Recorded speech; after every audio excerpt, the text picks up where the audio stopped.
Hi, this is Keith Furrow with the Keith Furrow team. Today I wanted to talk about verbal offers versus offers in writing.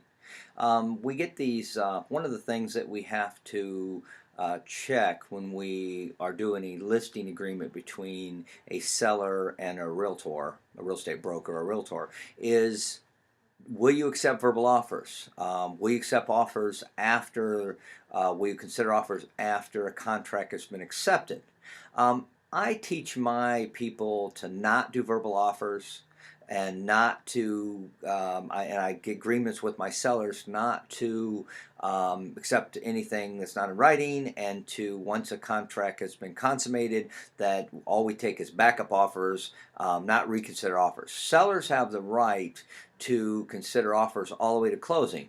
The problem with that is it opens up a lot of doors for potential lawsuits, because if you've already got a buyer and a seller and an agreement, and then you're still considering offers and a better offer comes in, they can take that offer, but that doesn't alleviate the obligation of the realtor to the first realtor that sold the property if there was another agent. It also doesn't eliminate the obligations to the first buyer. So even though it may be legal, and it may, and in some cases, best interest to a seller, it's a messy situation to get into, and so I pre-negotiate that when we do our listings, that I don't recommend that. There could be exceptions with commercial properties and things, but we would have special clauses put in the contract.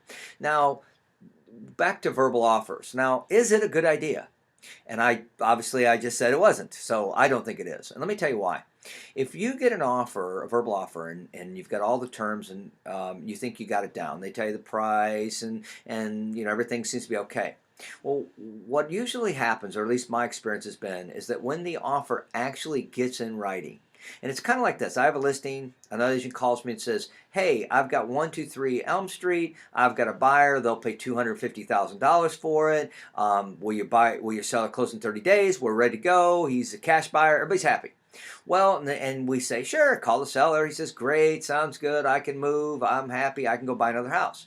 Well, what ends up happening when you get it in, there's always caveats, little changes in the terms. The price is slightly different. The closing costs are different. The timelines are different.